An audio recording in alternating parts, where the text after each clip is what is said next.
Yeah, I'm seeing no signal up here though, Kevin. What happened there? Okay.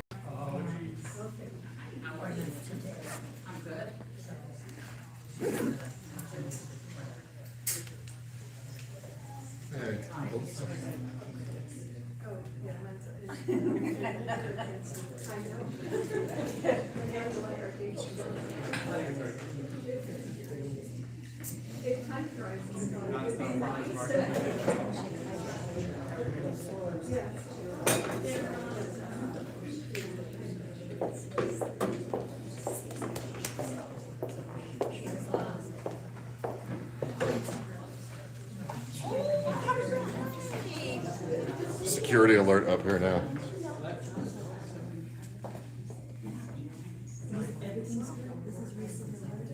Go ahead.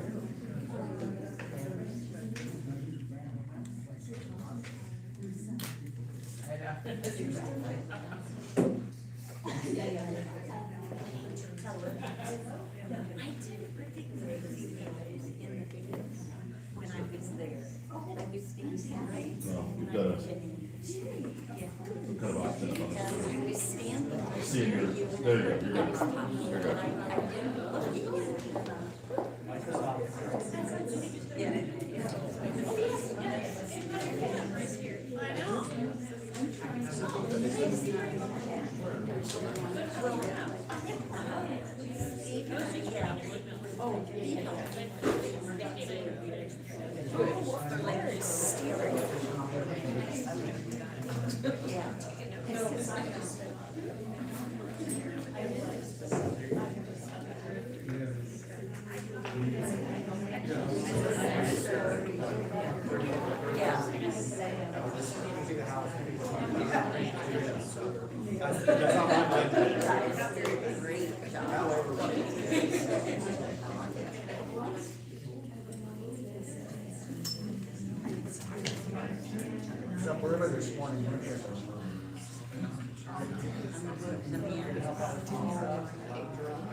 Good evening, everybody. It's 7 o'clock. Well, welcome to our quarterly neighborhood meetings. I first off want to apologize for the confusion about what day we were going to have the meeting and when we were going to start the meeting, but we will do the meetings the second Tuesday quarterly, and it will start at 7 o'clock, not 6 o'clock. So I think we have all our signage correct, and we have all the dates correct as well. So anyway, thank you for the ones who let us know we had some signs that still weren't correct. Well, I want to start off the meeting with the joy of the Easter egg hunt and how incredibly fun that was this year. You're just cutting me off. Okay, so cut me off. All right. We're gonna watch the here. And thank Pam, wherever Pam is, for this video. Thank you. So, the proceeds.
in Madison Park, and I want to thank all the volunteers who made the Easter egg hunt happen. There were over 8,000 eggs stuffed and chased by all these children. 6,000 of them were stuffed by the Red Wagon toy store. So, lots of volunteers. Becky Oberl, who couldn't be here today, was the chair, and Nicole, co-chair. Anyway, so much help from so many people, well over 1,000 people there, but it was controlled chaos. So it worked great. The next thing that we have a few odds and ends that I wanted to address before we go to the budget. One is we have a couple of retirements that are going to be happening in the neighborhood. And one of them is John at Cookin. Jan is here. Reba? And Risa. Lisa. Hi, Lisa. Now the new owner of Cookin. Jan will still be working there. So many good things we're hearing about you taking over the store as well. So It's gonna be great. Thank you. it'll be great. And if anybody wants to meet these, you can, after the meeting too. And the other one is Harold.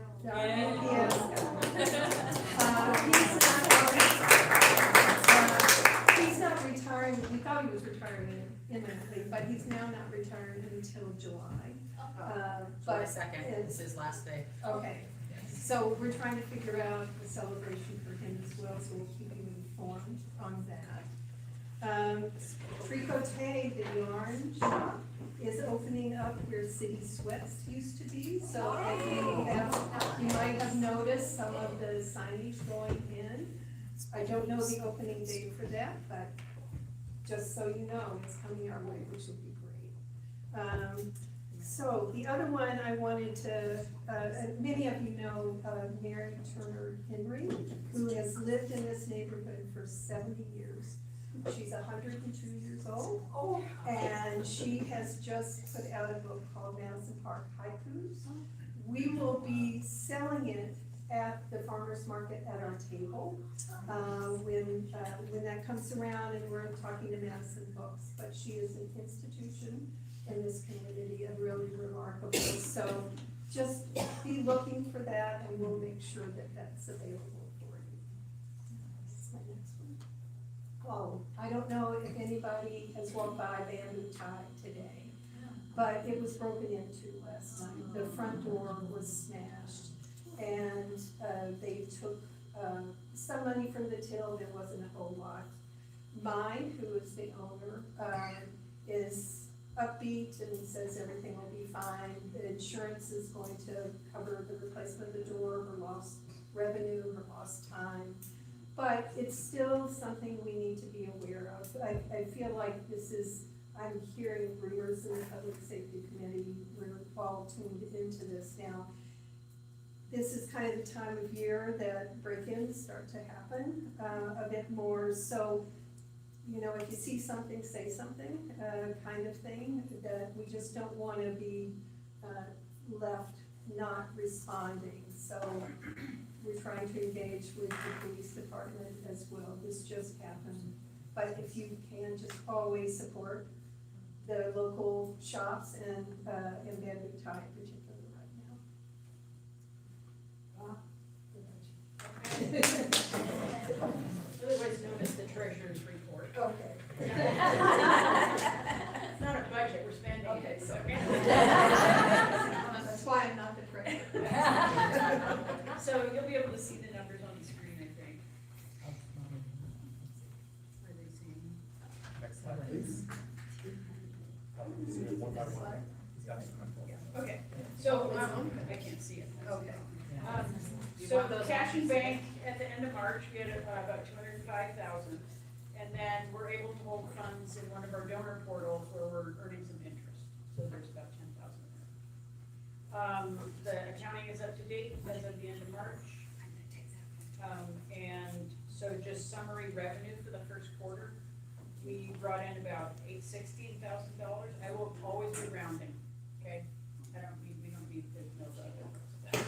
And total expenses are $18,000. Most of the expenses are, we did a rehab of the tree lights to try to get them so they're on, more of the time. Also keeping up the planters and paying for the entertainment. We have to pay some of the entertainers in advance, so that happens in the first quarter.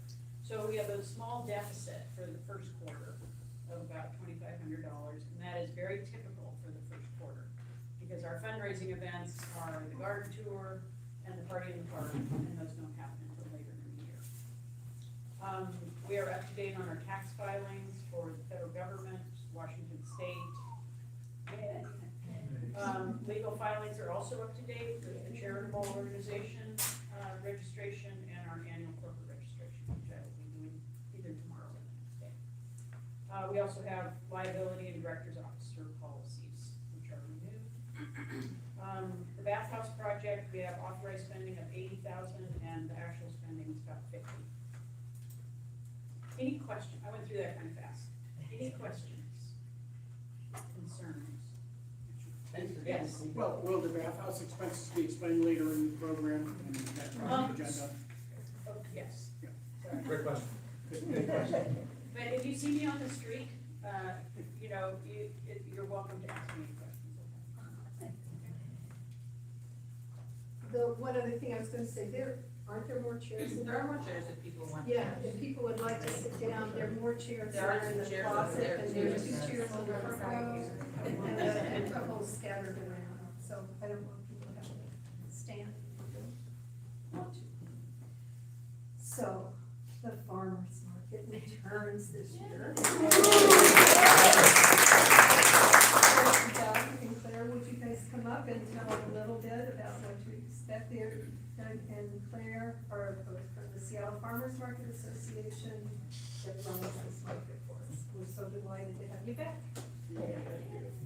I'm Doug Farr, I'm the Executive Director of Seattle Farmers Markets Association. We run Ballard, Wallingford, Madrona, which is being renamed Central District, and Madison Park has been our newest market. And I was really happy to see coming down here that the neighborhood signs are out and about as I move down here. Just in reference, last year we didn't even have a permit yet. So, we had a few obstacles, but we had a really successful year as I think we came and wrapped up last year, something like that. So this year it's a little bit more extended. We opened up a little bit earlier than we did last year, and I believe we're going a little bit later than we did last year. So, but the size of the market will still be the same on the same street. And other than Johnny, which was our manager last year, is helping me out as we transition another street market into a farmers market in South Lake Houston. So we'll be taking on that one this year as well. So I'd like to introduce Claire, which is going to be the new manager down here at the market. You want to give them a little update on some of the vendors, roster? We're bringing back most of the same people. I've got a couple new exciting farms that participate in Ballard that are really excited to be here. Then we're bringing in a few new exciting vendors as well. Last year, this market was half the size of Madrona's market, in size-wise. We had about 25 vendors here. Madrona, we had about 45 or 50. And yet this market performed equally, or close to equally, as Madrona. Madrona didn't see any dip in its sales. It actually had a better year last year than the previous, as we see in all of the farmers markets. But this year came so strong in Madison Park that it shows us that the community really stood up, supported, and wanted to have a farmers market. And I just want to give a lot of props to you that stood by. 8 years ago, I kept having people from Madison Park say, we want to have a farmer's market, but everything that was presented just didn't feel right. And yet Octavia came along and persisted, actually convinced me into doing it for a number of meetings. And then over the course of about 9 months, we put it all together, and last year we pulled it off. So thank you to the community. Thank you. Does anybody have any questions? So how much influence do you have over the vendors that show up and when they show up and what they bring? Because early in the market last year, like stuff would sell out in 15 minutes. Yeah. So do you control that, or do the vendors kind of dictate what they bring if they participate? I'm just curious how that happens. Okay, so last year was a brand new market, we didn't have any data to support it, and it was really last minute when, by the time of which we got permission from some people, and got cooperation from a lot of people, so, some of the vendors didn't really know what to expect. A lot of the vendors are a little hesitant to bring too much, and or they didn't really have the crops ready because they had not really planned it. It was a last minute thing. Most farmers have to set up their planning 6 months in advance, so they have the crops for the amount of markets they do. They don't wanna grow a lot of stuff and then throw it away. And so they really just came in there, not knowing.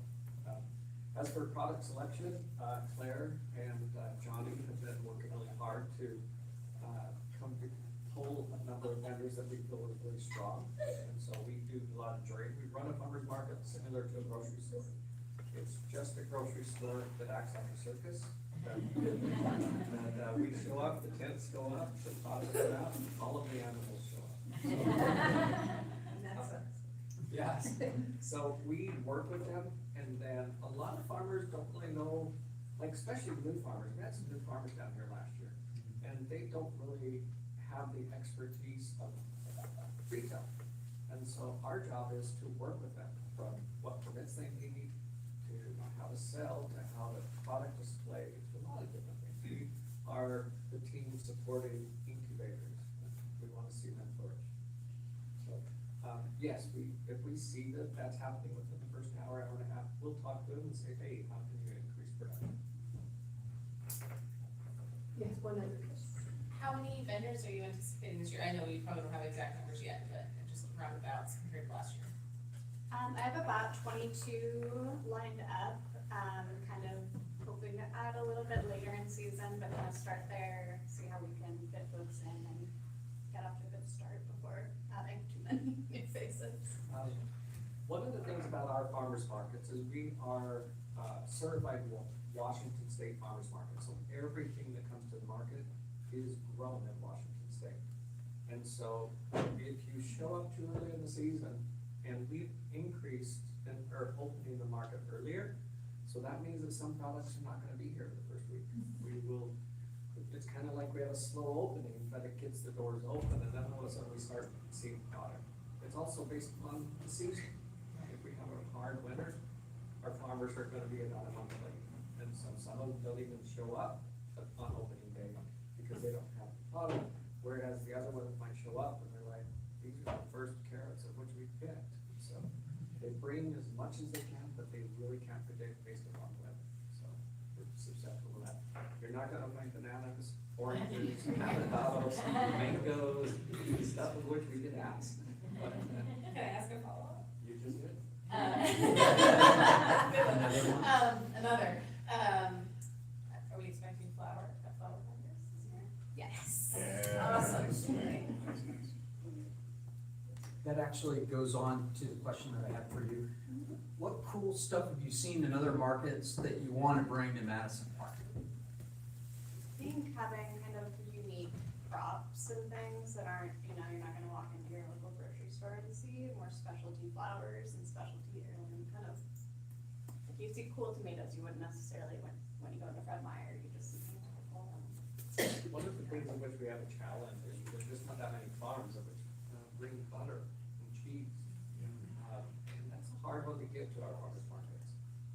Especially, we work really closely with all the farmers markets in the city. There's 17 of them. There's 4 directors. I work closely with all of them. And so I don't wanna say we compete between markets, but farmers have to find the best situation to serve them. And so butter is really hard to come by. Cheese is hard to come by, even bread is kind of hard, because there's limited amount of, vendors that are available, stuff like that. We'd love to see it. We work our best to try to get every category filled like a grocery store. Maybe one more question, you probably need to. There was always a line at the berry vendor, might they be true this time? Yes, we have like 2 specifically berry vendors and then one that has berries along with other stuff, so hopefully there will be enough berries for everyone. We have Sidhu, we have Shoe, and Happy. So Peyton is the largest berry farmer in the state. Most of them, like Sidhu and some of these other vendors, they might do 5 to 7 farmers markets, a small one. And Angelica, which is the owner of Peyton, a few years ago, they did 77 farmers markets with berries. And some of those berries have to be picked by hand. Yeah.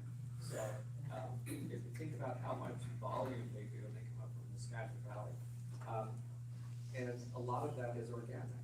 And so they try to do their best, and they have long lines because they have beautiful product and stuff like that. Sidhu is a wonderful family, they're gonna be here, but, so we try to bring in enough that will support the community, but also make sure that each farmer has strong enough sales without diluting them by having cash. Okay? Yeah.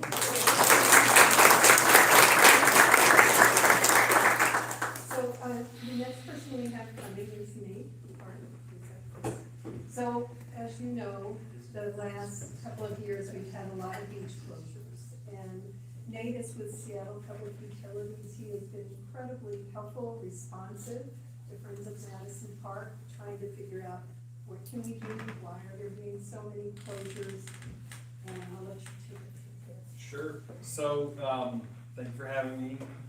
Obviously, as the city, we want this neighborhood to have access to a swing beach, to a functional park. We also recognize the benefit to the economy of the neighborhood by having people come and use that park. And so, we've been discussing why the beach has been closed so frequently over the last several years, and what options essentially we have to try to keep it open so that it can support both the people recreating, but also the businesses that rely on that foot traffic. So for your beach, you're both blessed and cursed in that the beach is quite shallow. It's great to swim in, but it also means it warms up fairly quickly. Warm water is a great incubator for bacteria. So my job at Seattle Public Utilities is to identify sources of pollution, bacteria, chemicals, other things that we don't want to be exposed to. Try to identify the sources of those and control them before they can reach our water bodies and impact our ability to recreate, to fish, to swim. Been working with public health, Seattle King County Public Health, who run the beach sampling program during summers. They come out every week and they collect a E. coli sample from the water. They run it for E. coli. If the E. coli number is either above 300 colony forming units, so that's either above 300 or over time, their samples stay above 200, they'll shut the beach down. That's the way their program works. That's the way that they're kind of founded. So they come out weekly and they collect those samples, and they're the primary agency that's closing the beach. The source of the bacteria for those closures, we don't quite know. And so I'm here to basically explain what we're trying to do to keep the beach open as much as possible. Explain why it closes when it closes, explain the process for reopening, and then a little bit about what you can do and what we plan to do to try to keep it open. So, as I said, you have a nice warm, shallow beach here. That means that any bacteria that gets in there is going to multiply. Common sources of bacteria in the Seattle area that we see at swimming beaches are geese. That's our #1 source of bacteria. We do also have a lot of human sources though. And so human sources are going to be leaking sewer lines at your residences, vessels, so boats improperly discharging sewage. RVs is something that we encounter a lot in the city. dumping wastewater. We have no legal places in the city of Seattle to dump an RV sewage. We also have just swimmers. We all have bacteria on our skin, and with a lot of people in the water, that's going to contribute some bacteria. We also have pets, dogs and cats, improper disposal of wastes. All of those are potential sources of bacteria to the lake. In your particular location, we suspect that the primary source is going to be geese, and that it could also be some leaking sewer lines. Older neighborhoods in areas that have a lot of, we'll say we're built kind of in wetter environments, more swampy areas where there's a little bit more settling of the ground, will tend to open up the connections in sewers, and those can leak into the groundwater. So, variety of possible sources. But what I'd like to explain is what we're gonna do about it. That's important. So when Seattle King County Public Health comes out and samples, they sample weekly. They're not really able to adjust how frequently they sample. And when they collect this sample, the numbers are, they take the mean of the sample, so the average of the bacterial counts of the samples, and as long as they stay high, the beach will stay closed. Seattle Public Utilities, we operate a little differently. We're focused primarily on sewer lines and storm lines. So when we become aware of an issue, we can close the beach as well. We try to minimize that.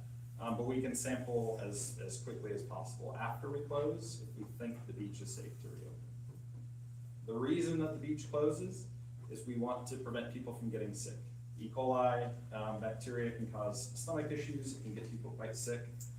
And so it is a safety closure, but we do recognize that we may have some flexibility to reopen the beach more rapidly than has been done in the past. So I'm working with Seattle King County Public Health.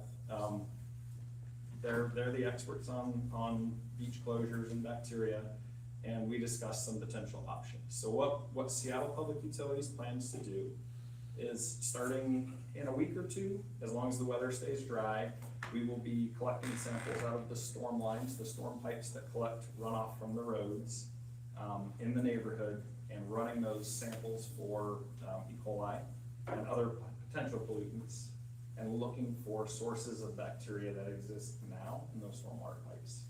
If we start now, before the beach is really being used for swimming, we can try to identify the sources of bacteria and then get them controlled before the heat of the summer comes, before people are swimming in the beach. That way the bacteria is halted from getting there. So that's coming in the next week or two. We're training the staff now on how to do that. They started today. So you'll see people wandering around the neighborhood, opening the maintenance hole lids in the street, pulling out water samples, and I will update you if we find anything.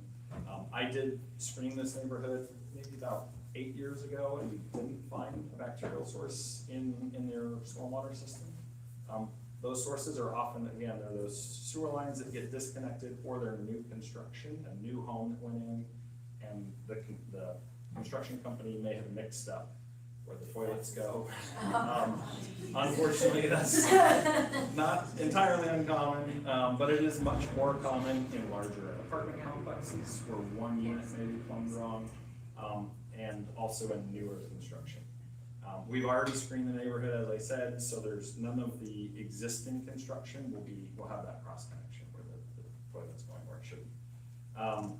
We will also be doing some business inspections. This can be kind of scary to some of the businesses in the neighborhood. We have no enforcement authority for these inspections. What we're really looking for is, are they storing their trash correctly? Are dumpster lids closed? If they have a deep fryer, do they have a grease barrel? You'll sometimes see those in alleys where they put their used grease. Those are sources of bacteria. We distribute free spill kits in the event they have a spill, and clean up that waste that spills before it gets into the storm drain and get into the lake. So we will be doing that. We do that already. That's not a change. It's done every 5 years at every business in the city. I screened this neighborhood in 2017, so it's good, essentially. The other thing is the Seattle Parks Department will be putting up some signage in the parks here, letting people know that they shouldn't be feeding bees. I like wildlife, we all like wildlife, but feeding geese, especially food that they're not supposed to be eating, bread and other grain products, causes them to create more waste, and that waste is a great source of bacteria. So they'll be putting up some signage, letting people know that they shouldn't be feeding geese. Another thing that you all can do to help with the geese issue, again, we like wildlife, but dogs are a great deterrent to geese occupying beaches. They love to chase them. Again, I have nothing against geese, but this is probably not the best location for them to hang out. So feel free to let your dogs chase geese, and hopefully that helps to reduce some bacterial sources. Yes? You can't have your dog on the beach. True. In the Because then your front. dog goes in the water and. Yeah. Well, yeah, so that's the double-edged sword, is if you do have your dog down here, please pick up any waste that it drops. That's a source of bacteria. Try to keep them on the grass for that reason. Recognize it's not a perfect solution, but unfortunately, there's some interesting rules around how we treat geese. We're not allowed to control them by law in any other means. So we have to leave them alone, but dogs don't. Yes? A quick non-use question. So how far, if there is a closure, contamination, how far does that go? I'm just thinking of Yeah. where our building is versus the beach. Sure. Because I'm always telling people, the beach is closed, maybe don't swim in the lake at our place. Right. Generally, the sample when public health collects it, they'll collect 3, centroid, so middle of the swimming beach area, and 1 on each end. Our rules, or I'll call them guidelines, is that 100 yards in either direction from where the hot sample was. So if you have a high sample, try to stay away from that location by about 100 yards. Unfortunately, public health is they're only going to sample the public beach. So it becomes a bit of a roll of the dice for where your home may be, where your dock may be, because there isn't a sample available. But what I can say is if this beach is closed, it's really common that the next beach down will be fine to swim, totally safe. So it's not, the whole lake is contaminated, it tends to congregate in very shallow water, and it tends to be localized. It doesn't move like an oil sheet. So, that's something to keep in mind. I wouldn't be concerned, but I can't give Yeah. advice, I guess. Yes. If there is a sewer leak discovered, how fast is the city able to pay that? So that's a great question. The question is, if there is a sewer leak that's discovered, how quickly are we able to repair it? So if the leak is a private residence or a private building's side sewer, the little pipe that goes out to our main line pipe, the property owner, or the owner of that residence, has 30 days to fix it. And we do have resources to help fix it. It can be expensive. The vast majority of the times in this neighborhood, it's going to be a root clog in the pipe. So tree roots got in, blocked it, and it leaked, essentially. That's a pretty quick repair, pretty quick fix. And what we can do is we can install, and what we will do, in any beach with or any neighborhood with a swimming beach, we will bring in a pump. We'll actually bypass the sewer. So we'll pump the sewage around the location that's leaking back into the sewer line. It can be a little noisy. We do have new pumps that are a bit quieter, but that immediately eliminates the bacterial source. And then generally 2 to 3 days later, you won't even notice it in the water body anymore. Bacteria dies pretty fast in sunlight. So it's pretty quick, but the property owner would have 30 days to fix it. If it's a city sewer line, our main line in the street, we will fix it the day we find it. Yeah, or at least we'll eliminate the source of the bacteria the day we find it. If it's very complicated, it can take up to a week if we have to excavate a large section because of the pipe collapse. Yes? Yeah, so if you say the beach is closed on Tuesday, when do they test the next time? So Seattle King County Public Health, if the beach is closed on a Tuesday, that means, so when they collect the sample, it takes 24 hours to grow the bacteria. So that means they would have sampled on Monday. They would sample the following Monday and could potentially reopen it. So they do it weekly, the same day every week. We did talk about trying to get them to sample more frequently. but because of the way the samples work for public health, where they take the mean of the samples, if they sample very frequently and all of them have high results, the beach will actually stay closed longer because the results are additive, and so it swings that average. For us, we also have to grow the bacteria for a day, but we can come out the following day after we receive the result, we can collect another sample. There is a little risk in doing that. We have, in a few locations, gone out and we've had high bacteria repeatedly, and it just extends the closure. We can either sample very frequently and try to open it as soon as possible, or we can wait 3 days after we know that the bacterial source is gone, and then we can just reopen without sampling. So we're going to sort of pick and choose based on what we think the source is. So if we find a leak in the sewer line and we control it, we will likely wait 3 days to sample. Because if we sample 2 days later and we get a high result, we have to wait 3 more days to reopen. So we're gonna work to try to open things as rapidly as possible. Again, we really, really want people to be able to use the beaches, and we really want people to go to the businesses that are adjacent to the beaches. Probably 2 more Sorry. questions, just because of. Yes, This question is a little off the subject, sure. but I happen to be walking to the Beaver, we have a Beaver Park here, Mhm. where it is. And, this company put in a big, plywood box, Mhm. and what they say it's for is to take lake water and use it to irrigate the golf course. Okay. And then use it to irrigate the golf course, well, is that is that legal? Um, And it's a really ugly thing they Yeah. put there, and it's like an eyesore on Pickering Park. So what to do about it? Who to Yeah. contact? I'm thinking It would probably be me. the lake- It would probably be me. I'm happy, I'm happy to take a picture. I can look and see if they got a permit. It can be legal to use lake water to water things. You do have to have a water a permit. whole golf course? Not a whole golf course So generally. that's what they said. Also, golf courses have they use a lot of fertilizers, so then I watering know, so it then- will wash the I know, fertilizer in. exactly. That helps with bacterial growth. So I will give you my information, or if you can tell me where it is, I can go Yeah, take a look. it's at McGilvra and 37th, there's a Okay. little Beaver Park, and you Sure. see I was there when they were building this. Yeah, let me do a It's little pretty digging. ugly. It sounds not a lot. Yeah, suspect. That's great. Way to say that. Yes. So the way you close the beach is after it tests positive. Correct.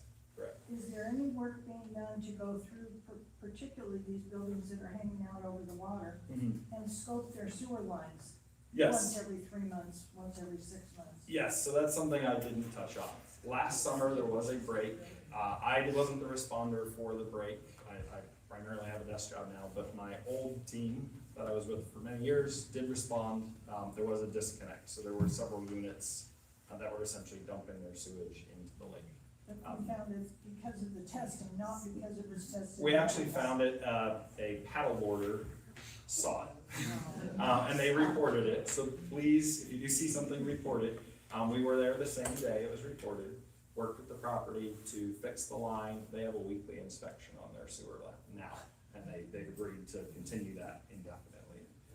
We are going to, and this is something I failed to mention as well, we do have a boat. We'll come out early in the season and we're gonna look at all of them. Most of the site sewer disconnects, so on all of the overwater structures, the sewer line just dangles below the dock. And so it's not protected from impact. And over winter is primarily where those disconnects happen. There'll be a storm, the water levels change, and something will hit the sewer line and disconnect it. So we're gonna do an inspection, likely in May. Basically, it'll be a boat training exercise for us, but we'll bring a boat out, go under the structures, inspect all the lines, and then all of the overwater structures were contacted last summer and notified that they need to make sure that they're tight lined, they're not leaking, and that they're doing periodic inspections. We don't have the legal authority to force a weekly inspection, but we do have monthly inspections at many of the facilities. There's one in Alki that's over the water that we have, they have to do a weekly because they've had issues. So if they have a history of problems, we can be more aggressive, but we can require them to do a monthly inspection of the sewer lines just to make sure that the system works. And that's actually covered by Seattle King County Public Health. So that could cover our whole Yes, yeah, all of the overwater structures here. But will it be doesn't included. now. The one that had the leak does What? do weekly. The others, we asked that they do it monthly, and they did say that they do them monthly, but we haven't gone out and done the check ourselves. And we will do that check this spring, so in May, we'll be out and we'll inspect them all. So you'll see us, we'll have a big red line on our boat that says environmental compliance, so, yeah. Cool, good. So it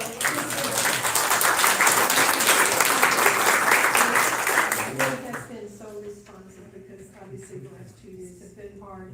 One thing you ought to know too is that they're going to do a check on the side sewer line on this building as well. Because obviously this is an older building and the restrooms are used quite first. So this is good. Okay. Anyway, thank you so much to SPG for being responsive. So Arnett, oh, yes, I can look here. PCC is coming to Madison Valley. And we have representatives here from PCC. So they're just gonna tell us, and you can ask questions, give us a little information about when they are opening and what to expect. And we brought treats. Okay. Terrific.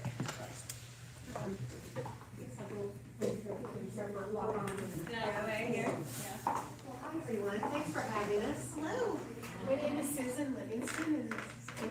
I'm Kim Lund. Not sure if you do. Yes, so I'm the customer service team for PCC for the co-op. And we're just here to connect with you guys, answer questions, tell you a little bit about the store that we're really excited about, to be part of your neighborhood. And I have cards that I'll share afterwards that have our contact info. So if you guys want to reach out and you have additional questions, concerns, any of those things, it will be a direct line to our team.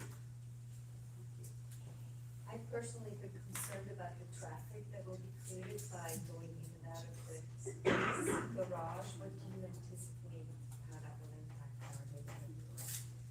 So typically when we have our store openings, our business is spread out through the day. So we, in all those other store openings that we have had, there is a consistent flow throughout the day, but we don't typically see a lot of backups or a lot of disruptions in the neighborhoods that we move into. We're a pretty small store, and so while we are, we're busy, we don't have the huge business that a lot of the larger stores do. It really is just kind of like a small flow of Is it gonna be similar to like the one, your one on 23rd? It'll be similar to that, yeah. Even a little smaller. So the business will be sized appropriately for the neighborhood. So I think that it's going to be very complimentary, and we really do think that it's going to fit in really well with your community. So, how long do we have for this section? I don't wanna overstay our welcome, but I'm happy to talk.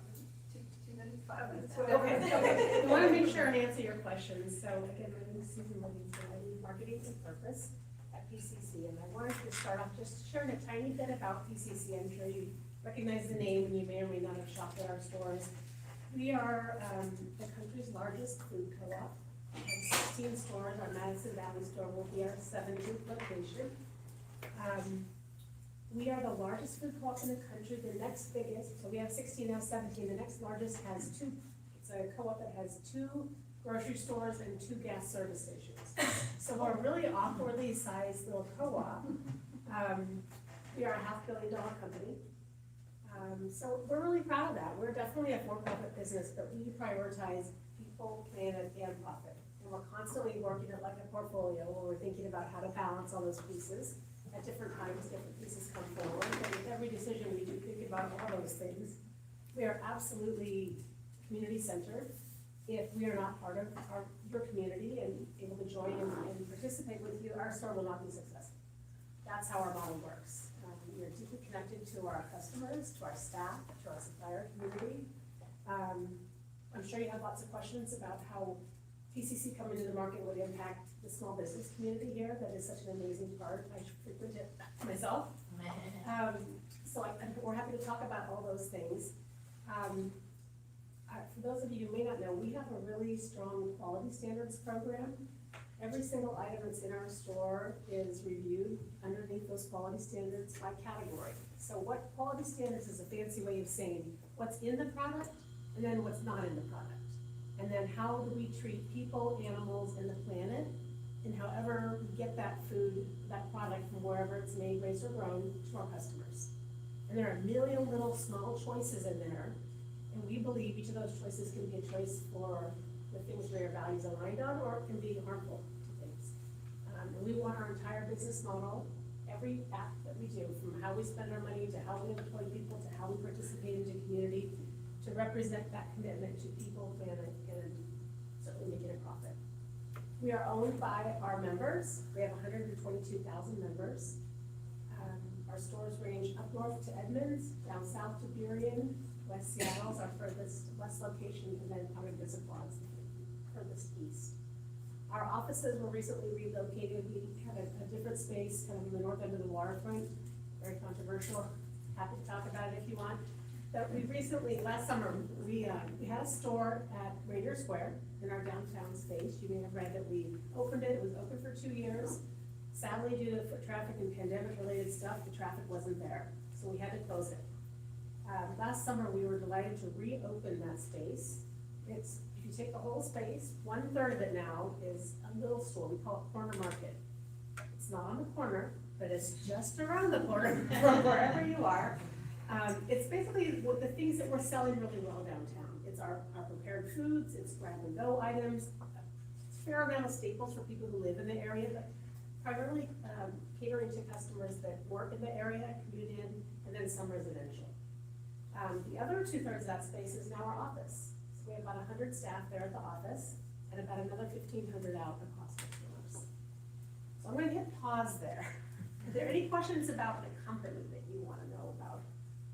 Who we I are? just wanna add in that Yeah, we're a please. values-driven organization, which means that we realize that we are strongly connected to our communities and our success is dependent on that connection, right? And that we believe that our success is helping you guys to be better, and that helps us to be better. So our members and our customers in our store are very special to us, and we want to be good neighbors, good partners, but a store that you want to be at, that you want to choose in your neighborhood. And so we work really hard to be a good part of the places that we move into, that we want people to want us there. And so we work very hard to listen to our communities, to listen to the things that you want, to adapt and to change to those things. But we also believe that the rising tide lifts all the boats around us. And that's what we find when we open our stores, is that our shoppers are your shoppers, right? And that when we benefit, that everyone around us benefits. And if those things are not true, we wanna listen to why, and we wanna try to help solve those things. Yes? I have a question. It's going into the space that was part of city people's, Correct. and the parking will be on the street. On Madison, There's a, right, there's the a entrance garage. Right on in Madison. front. But there is a garage. Oh, There will be a The garage. parking garage, yeah. Okay. The entrance and the exit from the parking garage goes out into Madison. Correct. If you stood there from 3 to 5 in the afternoon on a weekday? I have not. I sense that there's concern. There's a huge amount of concern. I drive that street almost every day, and at 4 o'clock in the afternoon, it's backed up from the light up to Martin Luther King. How are your customers gonna get in and out without accidents potentially happening? Those are things that we monitor, and if there is backup, we work with the city to see if there are things that we need to do in terms of if we need to add a crosswalk, if we need to add a stoplight, if we need to have, traffic control, we will hire people to help that flow happen. We have city stores that are in very crowded areas, and we manage those things really well. We wanna make sure that we are an add to the neighborhood and not a takeaway. So if there are backups that those things are causing issues, we're gonna find a solution for them. So I might have missed this dumb question. Do you know when you'll open? Yes, it's gonna be, in the early fall. Before holidays. Yeah. Let's take two more questions. How many parking spaces are gonna be available? 60. Sixty. I have a two-part question. One is the apartment parking using the same entrance as your store, or is it in the back? That's a great question. I don't I know the answer. Let us take The that as a parking follow-up. for the apartments are down below, off of Madison. And Yeah, it's, it it's looks on the like- back side of the building. Okay, thank you. And it looks like there are other shops that may go in underneath. Do you know what those are? We don't, our landlord down there is the person who will, or is the company that will choose to make those decisions. They're typically complementary though to what we do. They're often located near pet stores or, I think what else, like professional services, kind of stuff, personal services, so. We'd be happy to let you know as soon as we hear anything. What are your Pause hours? it, we'll pause it there, but what's a good way for people to follow up with you guys? I have a pile of business cards for you. In the back. I just wanna know what your hours are gonna be. I don't know that we determined that. I don't know. Frequently they're 7 to 11. Let us take those as actions tied to it. Thank you so much for coming. Our personal business cards, but I also have these cards which have our contact information that goes directly to the customer service team as well as the administration. And I will say CCC is moving in to be a partner with us in events and going to the park and supporting our neighborhood. And we met with a number of people from CCC with Madison Valley and at Cafe Flora, and the community down there is supportive of having them come in and have a grocery store for their community as well. So, I can share one quick update. Since that meeting we had, thank you again for hosting our team. We did hear that there was a lot of concern from the local businesses about particularly staff from Cafe Flora and others being actually hit in that intersection where there's a crosswalk. So we've been in touch with Councilmember Joy Hollinsworth and There's she's, a crosswalk going in there, it has been confirmed. there's a crosswalk, but there will be blinkers on it. Because a lot of it is like the dusky hours, yeah. So she's been really responsive, so we'll keep you updated on that as well. Okay, there are lots of chocolate. enjoy the chocolate. Dessert. So before you leave, please pick up some chocolate. All right, thanks so much. Thank you. The next thing we want to talk about is the available auction. Oh, great, actually, do one other thing first, well, is have the date on there, because I don't know the date. May second. Great. Well, McGilvra Elementary is an amazing elementary school that some of you may be alumni of, may know alumni, may have kids there. And as you know, Seattle Public Schools has been going through some challenges, post-COVID, demographic changes. In the past few years, there was some thought that McGilvra might close last year. The Seattle Public Schools board changed, the superintendent changed, but I think that we would, I got involved in schools advocacy at that time. I think that to me, having a really great and beautiful public elementary school in our neighborhood anchors the neighborhood. I think keeps people connected and new families coming in, and I just think public education is like the wellspring of democracy anyway. So I think that having a strong public school system is very important. And in defense of that, we're having the PTA auction. The PTA auction has been a big source of revenue that helps bring in specialists that ensure that kids get all of the things that SPS can't cover necessarily. And just really makes McGilvra an excellent school. So we would love it.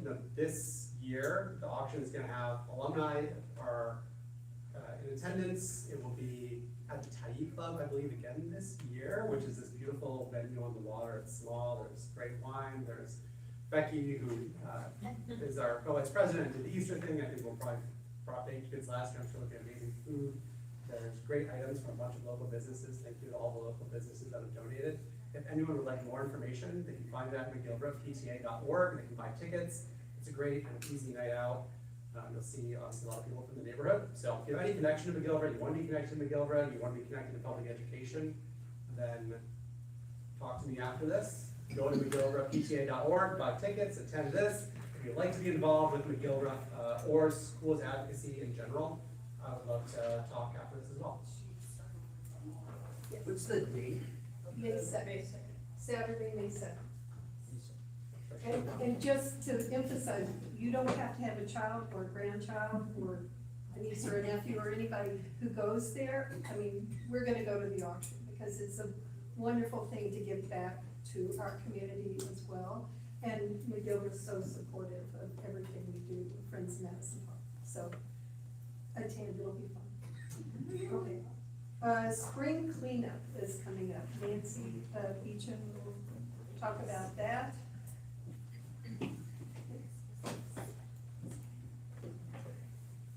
Hello, everybody.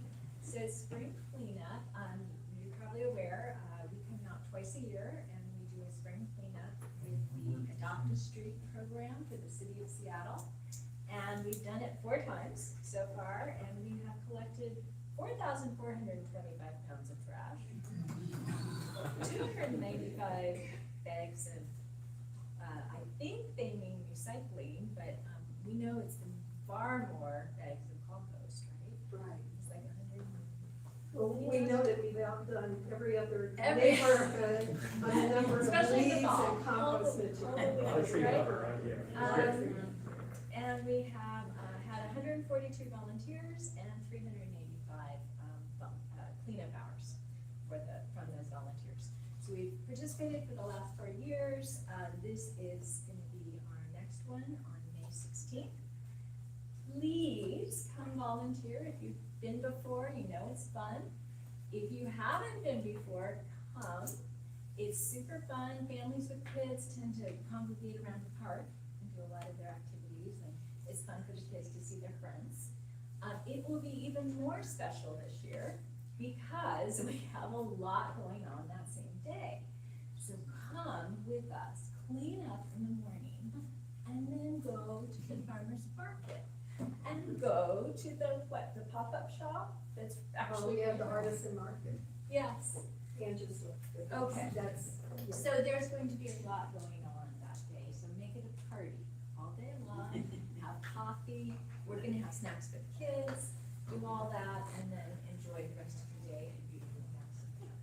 So also, be on the watch out for our cleanup on social media, posters and requests out there, and please send those out, forward those out to your friends. Get the word out, we wanna have plenty of volunteers, and we wanna increase the number of crud that we get cleaned up off the streets. Every year we do a survey of the merchants and try to make sure that we're doing everything we can to support them. And Jan, I talked to you this year, I remember that. And I talk to everybody every single year to figure out what we can do to keep our streets clean and attractive for customers. So please come on out and thank you. Oh, sorry, one quick question. Do I need to stay the whole time? No. Okay. No, and by the way, the meal for all the schools are great. They sign up for community hours and those kids are fantastic workers. So yeah, you just come for as long as you can. It's 9 to noon. But if you wanna come for an hour or whatever, half an hour, that's fine. Do you, Where do you mean? are you asking people to bring anything with them, rakes or gloves or anything If like you that? have something, great. The city does provide us with some tools. We tend to run out of Yeah, certain never things. enough tools, lots of gloves, but, and lots of bags. So yes, if you have Yeah. whether it's a rake, I mean, we're sort of looking at a lot more sweeping because, we're raking some leaves, but the little pods from all different trees. Yeah, have fallen down all the this morning. merchants were asking, please get rid of those pods. Right, so, okay. We meet at the DFA parking lot, but we have a little tent that we set up for you, so you'll know right where to go. We'll have a banner there and, yeah. All right, Great. looking forward to seeing you. Well, as we sit at the little table, it brings on the notion of the bathhouse renovation. We have been working with Parks Department for quite a while now. I don't know how many months or years at this point. But we have gone through what they call the pro-view process, or it's the first step of the pro-view process. And we are now at the point where we can go to more detailed design work on what a renovation of the bathhouse can look like. Brendan, I'm gonna let you kind of go, if you want me to. Yeah, no, You I'll go with it. collaborate on this one. Yes. So, it's very exciting. I think we've gotten through basically every committee we can at parks. A lot of committees, took basically a year to go through. We were working with architects that have done other kind of like historic buildings in the city, including Fort Warden, working with Anchor QEA, a very respected landscape architecture firm that did Baden-Bower Bay, other places that have a lot of complexity around coastline regulations, and just wanting to be respectful of the heritage of the place. The latest, we're also working with the co-op preschool to make sure that both that they're included in the new space and that we're thinking of where they could go in the interim. But I'm sort of getting ahead of myself because where we really are is we have talked to parks, we showed them different rectangles on the ground to see where could we build if we were going to sort of expand this building in a way that it could accommodate more community uses. So the preschool would still be in the building, but maybe there could be another large space that could be, the yoga classes, it could be FOMP meetings, it could be other things. Parks, basically, we threw some ideas to parks where maybe there was a preschool nearer to the playground and then this building was repurposed. Park says they do not really want to be responsible for any additional structures, but they said it's okay to continue building or rebuilding in the footprint of this, including potentially some of the hard surfaces, so like that area out towards the road. Took a long time just to get that answer, so we just got that answer a couple weeks ago. With that answer, we're basically going to have the architects move to a slightly further in the conceptual design phase, which really just means they're going to draw kind of a big 3D box, basically. And then we'll take that 3D box to SDCI, the Department of Construction and Inspections, and then see how they feel about all of this to make sure that, we're not going too high, we're not scooching too close to the road, and all those other kind of considerations. They're like the other big agency that can really throw a wrench in the works. There's a bunch of other considerations, like, if we move this dock over, then maybe we have to talk to both the state and the federal government and the Corps of Engineers, but that's all in the future. The good news is, it seems like this is possible. The biggest kind of like hurdle has been cleared, short of also raising all the money that would be necessary to build this structure. But if you would like to be involved, if you care about the future of this place, I think, this could be a really amazing community hub in the ways that Baker Community Center is both small and respectful of the space, but also has a lot of different uses for the community. So if that's it's interesting to you, you'd like to be involved for a little bit, you'd like to be involved for the many years that will take to bring this project to fruition, we would love to have you on the board. I can take a couple questions now, but we can also take questions after and anytime. Is there consensus that this building has to become bigger? There is, we've got a lot of community feedback from both the businesses, from a bunch of residents. I think that it is, I would say it's a strong majority opinion that there are other uses that people would like to see at the park. Those uses are quite varied. There's people that would like small watercraft rentals. Some of the other parks have some concessions. The Mount Baker Community Center has multi-purpose rooms and other things. I'll say that we today are using this space, because the preschool very graciously, the preschool has the lease on this building and has had it since the 70s. They very graciously let us use this space for our meetings, but because of their insurance and just the realities of this being a preschool, there's a lot of restrictions on what we can do here. So I'll say that, I think even from the purpose of FOMP, like space is challenging for hosting events and. Look at the tables. And we have to set up everything back in the preschool layout by the time we leave here. So I will say consensus in a neighborhood, there's consensus on nothing, but I'd say it's a strong majority opinion that people want different things from this park. And frankly, this park hasn't been updated substantially since the 1960s.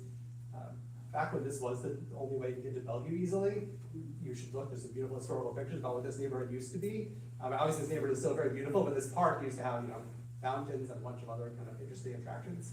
Not that we're doing any of those things, but I think it's interesting to see where, the history of this park as well. I must say, my concern is, this has been a very sweet, lovely place, and everything that always changes and gets bigger is not as sweet anymore, And so No, that, I think, to totally me, that's a agree. big question. I've lived here for decades, and I'm concerned, I don't really want this building to be much bigger and attract all these different other groups and, personally, No, I think that's a very fair concern. You're not alone in that concern. I think that we would want anything that is built here, I think I think there is some consensus that we want to sort of respect the scale, certainly we don't want to take up nothing that is not already paved could potentially be included in this. I think also, just, nothing that's gonna drive a lot more parking problems in the summer, I think. But there are things that even landscape mitigation, for example, we could have less, like the lawn in the ways that is attractive to geese, but you could imagine it being landscaped more attractively. And all these changes could be kind of put together, and, we would love anyone that has kind of any opinions on it to be involved in the process, because it's probably gonna be a decade long, and a lot of conversations before we get to kind of anything really firm. Any other questions?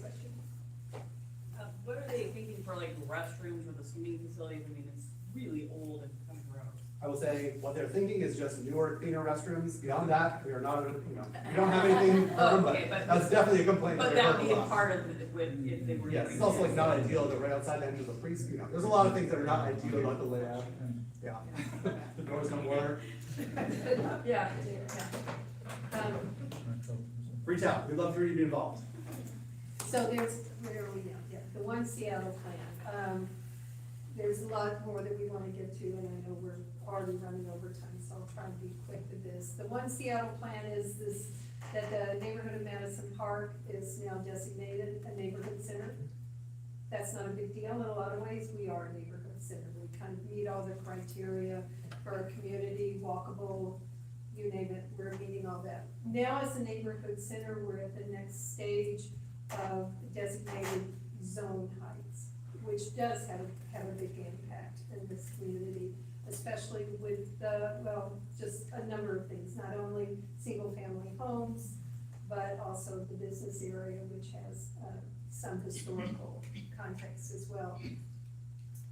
All I would say right now is that, because we could talk a long time about the One Seattle plan, and maybe that's a separate meeting.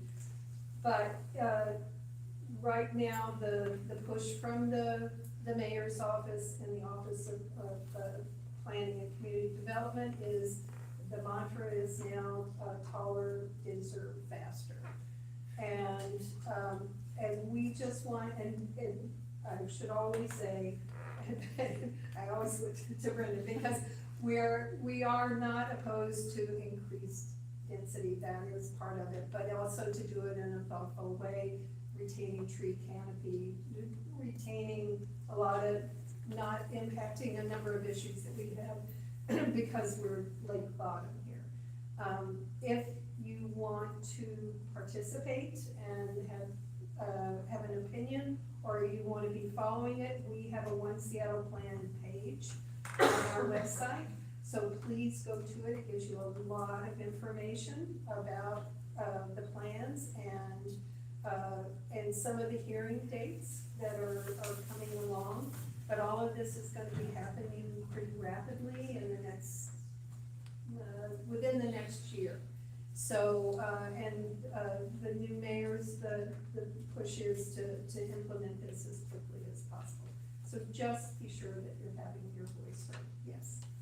Do you see any difference at all between the Harrell and the Wilson administrations in terms of the One Seattle plan? Is she taking a new look at it at all? Well, my understanding is that there was someone in her office definitely taking a look at it. I don't see any changes from what Mayor Harrell was doing.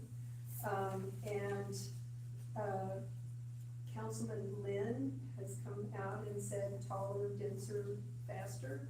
And that seems to be, the meetings are kind of going with that notion that let's get this done, let's not let things, linger. So, we have already presented to the city, to the council, and Office of Public, Planning and Community Development, what we feel is reasonable on zoning heights. Whether or not that gets considered, I think is a big grab, who knows, so. Is increased parking part of increased Just the opposite. density? Yeah, just the opposite. So that's one of the concerns, is because we have a bus route here, it's not a rapid transit route, but it is on a bus route. We also come under the umbrella of, for every 2 units, 1 parking space, except for that can even get shrunk a little bit more with ADUs and DADs. So, it's a challenge for every neighborhood to figure out how to increase density, affordable housing, and not have it change the feel of a lot of these residential neighborhoods. There's a number of different groups who are approaching the city with potentially alternative visions. And we've got some of that information on our website as well. And the Tree Coalition is trying to be heard as well. Okay, I'll get off my high horse on that one. There was a question. Yes. Oh, I was just gonna say a comment. Yes, I would say I've recently been to the city council meetings. yes. Where they talked about it, and I think it's really valuable if anybody can go, because you get 1 minute to speak. And I've done it a couple times, it's not my comfortable space, but I do it. But there's a lot of voices there, like young voices, renters. Right. So, so it seems a little bit imbalanced. So if anybody has the time, I would say it's valuable to do it. And the tree canopy is being demolished. There's not a plan for any big trees at all. It's, 90%, they're just gonna take them off. Just so you know. Regional centers are more intense in that regard as well. We're not a regional center, we're not as big as, say, a Queen Anne neighborhood or some of the other ones. But we're trying to, I would say as Friends of Madison Park, we want to be sure that we're getting the information out and being a voice for the neighborhood. But not the singular voice. People have different opinions on this, and whatever your opinion is, if you want the city to hear you, you've really got to step up and speak. Okay, thank you. Friends of the Madison Park, you want to explain who you are? Sure. A couple years ago, we basically petitioned to work with the Parks Department to become Friends of the Park. And so while Brenda's taking this long decade approach of making things improve, we're trying to do something right away. And so what we've done recently is, as you can see from the picture, we took out all the blackberries on the kind of the north side. And we've actually grown the beach. If you go check it out, as you see this young man sitting here just looking at the mountain, we put in a picnic table. We're trying to get more put in there. It's a beautiful view spot from the park. And this is our group's doing this. So I'm looking for people to join. We're also looking at trying to improve our garden space. So we're looking at putting in kind of like cobblestone to kind of just make it a little more picturesque. We've got to ask the Parks Department to give us a new rainbow sign because that one's not very rainbowy. And then they're also going to do that on the park, the play area as well. We also need the North Madison Park as well. And then we've got this really cool landscape artist named Octavia. I don't know if you know who she is, but I had her scope out the plants that we want to redo right here in front of the bathhouse. If you look at some of these things, they've been hacked and shredded. They're kind of in disarray. Some of these plants are just need to go. And so we're looking to actually pull these out and put in new plants. And Octavia went to the board and got approval to get us some financing to get those plants in. So we're going to try to get this done in the next month and a half, where we're going to work with the city to get these things pulled out, as well as I need strong people like you, sir, to come out here and help me out and get these pulled out. And yeah, so up next, sign replacement, put in the cobblestone. Those cobblestones are going to be the actual from Seattle, like old streets. We're going to get those cobblestones. We're going to kick back to the history. Every first Tuesday of the month, I will be out here. I would love to have other people here. 9 to 11 is my approach. Got to keep attacking those blackberries. They're going to keep coming back. We've got to keep on the top of the weeds. So every first Tuesday, I'd love to have you come out with me. But then we're also on the 16th when we're doing the cleanup around here. We are hoping to also be doing work on this area here. So at a high level, that's kind of where we're at. What about utensils for working? I would say what she said, bring what you got. I will drag my stuff down from my house. I've asked to get like a a box that we could put, tools in, but if you have something, bring it, otherwise, you can borrow whatever I can find. So what hour do we? Pardon me? 9 9 to 11. Before we lose everybody, the garden tour is coming, did we lose Kip? Oh, there you are. Yeah. So, this will be our 3rd year of garden tours. Anyone gone on any of our garden tours? So we're doing it again this year. We've got almost a whole new slew of parks, gardens to go and see. It's gonna be on the 13th from 10 until 5. There's gonna be a check-in at Bank of America. Just say 13th of June. 13th of June, sorry. 13th of June, so we're a little bit later this year, hoping that ensures that we're gonna get good weather. Last year we had great weather. We sold over 600 tickets. I think we raised 15,000-ish, something like that. So we're hoping to do at least the same this year. We have 13 or 14. We're still trying to nail down. We've got some people drop out and some people add on their home. So it's gonna be a great event. We also always need volunteers. Betsy Dunklin is here, and she's one of our, can you raise your hand? I want people to know who you are. We've got a lot of volunteers already signed up, but we can always use more. And really, as a volunteer, we're asking people to host. We're calling you a docent. At each of the homes, we want someone at the front to welcome people as they come, and someone in the back, just to make sure that things are okay. So we can always use more volunteers. If you're not interested in it, but you know someone that is a gardener or that might want to come to it, have them go to Friends of Madison Park, get their ticket, and if they want to volunteer, if you are a volunteer, you actually get a free ticket. You only volunteer for a short period of time. Short period of time is short enough that you'll have enough time to go see other gardens. Let us say it that way. But you get a free ticket. So they're $25. So if you want to host one of the gardens, and Betsy will help you, is one of our organizers. That way you can see the gardens, but you can also volunteer. And let's see, what else? Anything else? Well, just as a volunteer, you don't have to know a lot of information about the plants. We'll be providing a list if people are interested in that. Oftentimes people are interested in how you use the spaces. We all have postage stamp size yards. So it's, how you're able to take advantage of the space. We've got water park this year. It goes basically almost from the tennis club to Canterbury. So it's not even a mile walking from one part to the next. You may have to drive in order to be able to see them all in the amount of time that you have. But if you're not interested in doing it, but you know someone else that might be interested, let them know about it. It's a wonderful event, and we can always use more volunteers.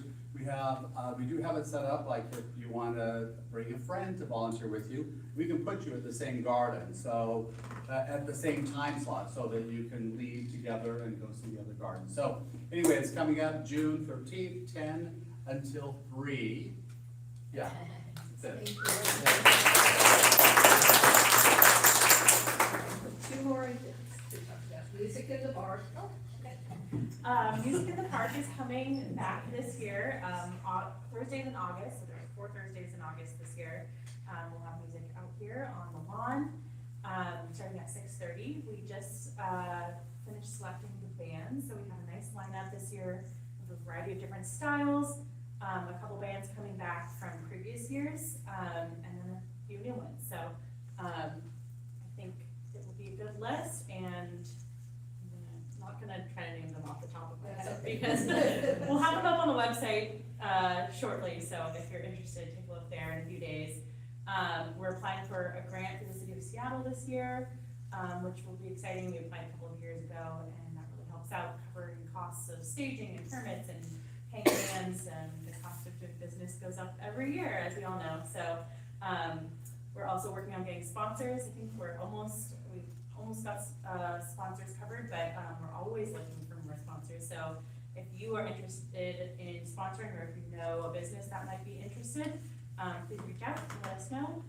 And it's a really lovely night, and to hang out with your neighbors and hear some good music and hopefully enjoy some sunshine. Emily, just for our knowledge, how much does each one of those cost, more or less? I think so I think when we did our budget for last year, it came out to around 17,000 for the four. Okay. So 4,000 change per event. So price is going up and some of the cost of the band, we're estimating about 20,000 for the full night. So sell more garden tickets.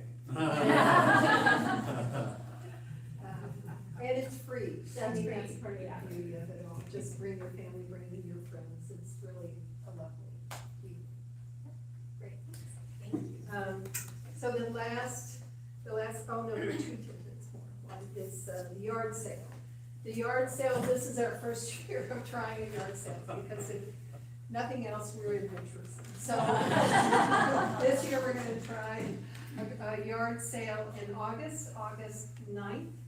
We originally, if you might have seen it in the Madison Park Times or possibly in Stroll, we originally were looking at May 9th, and then we decided there is way too much going on in May.